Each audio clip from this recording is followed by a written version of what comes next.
Hello folks, so let's start learning some new concepts in Unix. We have learned some basic commands and concepts in previous sessions. Now we'll go towards some intermediate knowledge. So first of that is redirection operators. So Unix has two kind of redirection operators.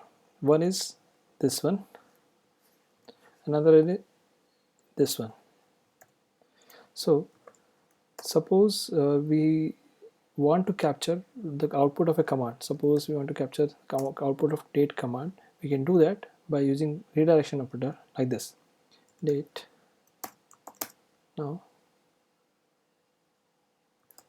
current time. So this redirection operator, what it does is it will, if the file is not present, it will create a file, and whatever is the output of the command run will be sent to the file. Now if we do cat on current time, we can see the output of date command was sent to that one. Now if we do a echo hello, again sent to current time. If we do a cat current time, you can see a hello there but no timestamp. That means this single redirection operator, it overwrites the previous content of inside that file. So we have to be very careful. If we are recording different instances, then we have to always use the double redirection operator, which means it appends the things to the existing content in the file. Let's try to use that. We will first see what is the content in current time. It's just saying hello. Now I'm running date command, and we'll use double redirection operator to current time. Now if I do a cat current time, so you see the hello was already present there, and then we have appended a new line with the output of date command there. Suppose you want to do some more things with this. If you want to see the list of files is there, if you want to see the output of ls command also to be redirected, we can do that. If you now do current time, see list of files has been appended to the content of the file current time. So the redirection operators are very helpful. We can redirect the errors or the standard outputs to the console or to some log file or to some error file using these redirection operators. How we'll separate the standard outputs and standard errors, that we'll learn in some further sessions. Okay, moving on. There is some way to run two commands in the single line, and to do that we can use a semicolon operator like this.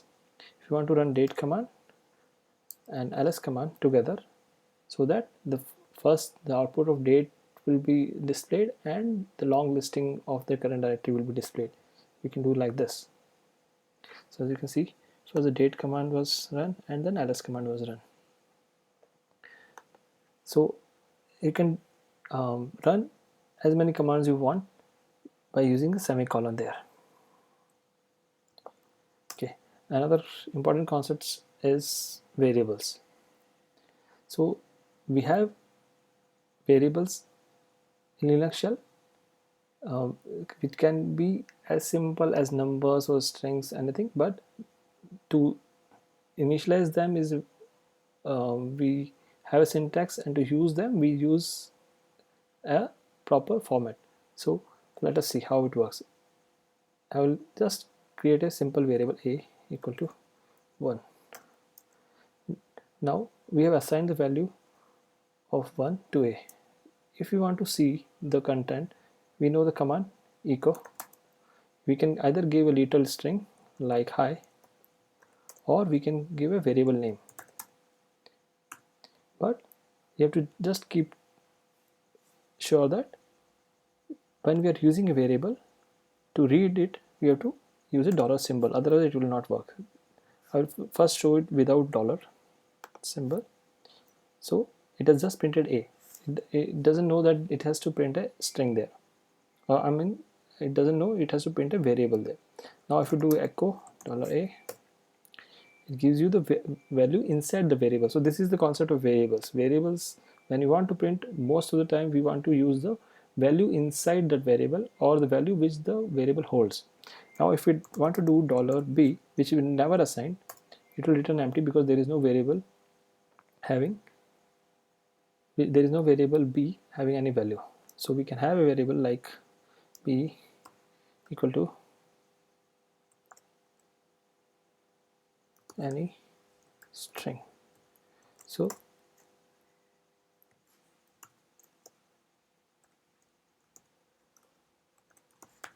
string, you have to use a double quotes or a single quote. You cannot use both in one line, which I did here. This was a big mistake.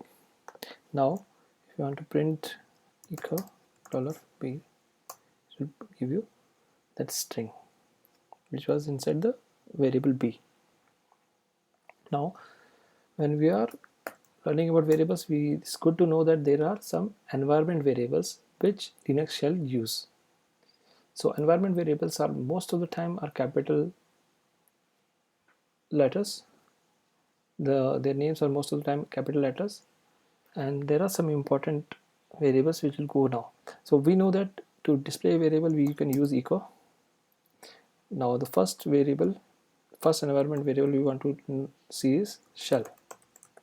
So if we do echo $shell, it will print the environment variable shell's content. Okay, so with that we'll know current shell in which this current shell is running is bash shell, which is almost default shell for a Linux terminal most of the times. There are some other variables like echo $home. It will give you the path of the home directory of this user. Echo $pwd. We know that when we run a command pwd, it gives you the path of the current directory. How it works? So it displays the content of this environment variable pwd. Okay, let's learn some more environment variables. Echo $user. You can see user is location here. Echo $host name. Suppose we are in a server, you want to know the host name of the server. It is always stored in the variable host name. There is a way to list all of them together. So to do that, you have to run a command called env, which will list all the environment variables present like this. So you can see this long list. Let me see. Yes, let me see some important environment variables. So user is one of them. We already saw. User path is one of them, and ps1 is there. We will shortly come to that. What does that ps1 environment variable means? Home we have seen. Log name we have seen as a user. Log name and user right now are same, but it might be different.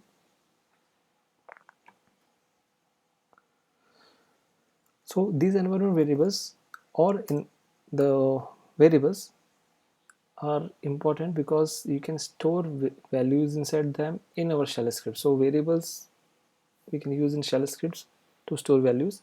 Environment variables we can use whenever we want to use the environment related stuff inside our shell scripts. So that's all for this session. We'll meet in the next one. Thank you.